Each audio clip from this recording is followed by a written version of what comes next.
Assalamualaikum, I'm Mohammad Isyraf, and today we are going to present about addressing and routing. My group members consist of me, Muhammad Isyraf, Azrim, Shah, Nidzam, Jeevan, and Amirul Hafiz. Now we will move on to what is IPv4 and classful IPv4. I will pass the discussion to my groupmate Jeevan Raj. Jeevan Raj. Today I'd like to explain about IPv4 classful addressing. What is IPv4? IPv4, Internet Protocol version 4, is the fourth revision of IPE and widely used protocol in data communication over different kinds of network. IPv4 is the connection protocol used in package switched layer networks such as Ethernet. So what is IPv4 classful addressing? Classful networks use the classful subnet mask according to the leading bits of first block of IP address. There are three types of classes for IPv4 classful addressing. First, class A, class B, and class C. Okay, what is class A? Class A starts binary 0, where the binary 0 where it's from 0 to 1 to 7. Class B starts with binary 10, where it starts from 1 to 8 to 1 to 191. Class C begins with binary 110, where from 192 to 223. That's all. Now that we know what IPv4 is and what classful IPv4 is, now we're going to learn about classless IPv4, which will be discussed by Nidzam. Good evening, ladies and gentlemen. My name is Mohammad Nidzam bin Muhammad Saroni. So for today, I will explain a bit about what is classless IPv4.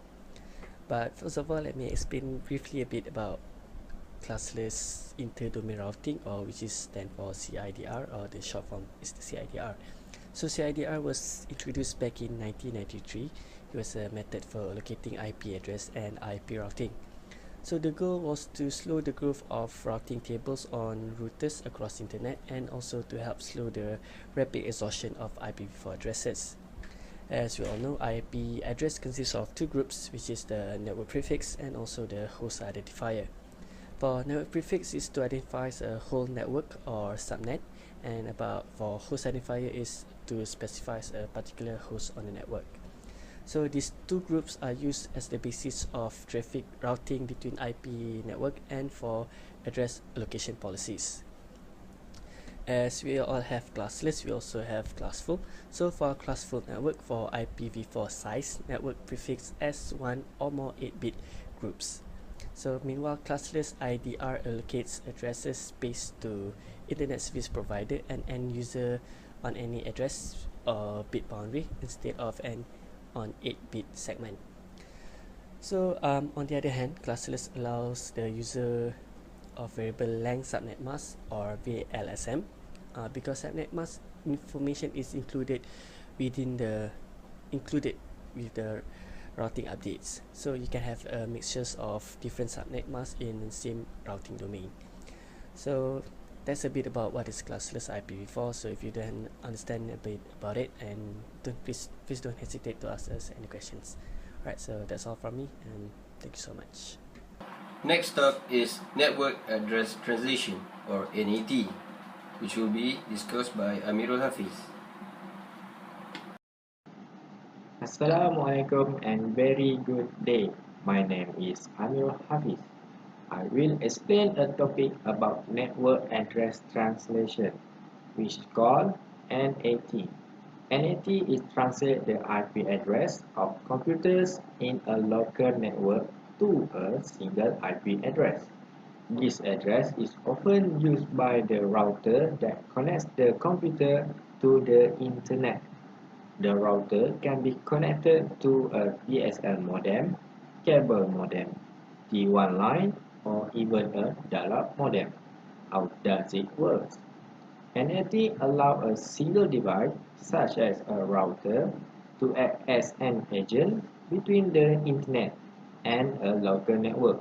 which means that only a single unique IP address is required to represent the entire group of computers to anything outside their network. Network address translation makes computer outside the local area network see only one IP address, while computer within the network can see each system unique address. Thank you.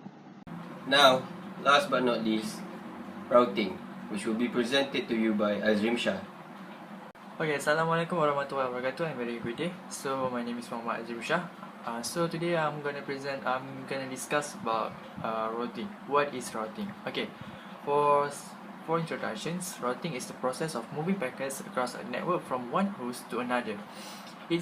Routing is usually performed by dedicated service devices called routers. For routing is actually is a key feature for the user to access the internet, because it offers a great deal to deliberate redundancy of the high capacity transmission lines. For example, it's optical fiber and also microwave.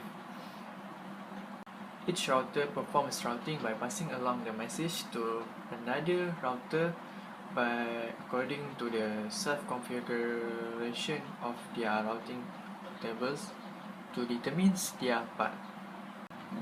Sometimes routing is also confused with bridging. So for example, actually routing is being performed kind of like some bridging, but the main difference is when routing occurs at the lower level of the OSI, Open System Interconnect model, and it's more to a hardware function. Routing also used by a circuit switch network, which is a dedicated circuit is established for the duration for transmission of informations. I think that's all for the discussion. So until next time, bye. We hope you fully understand our presentation on networking and addressing.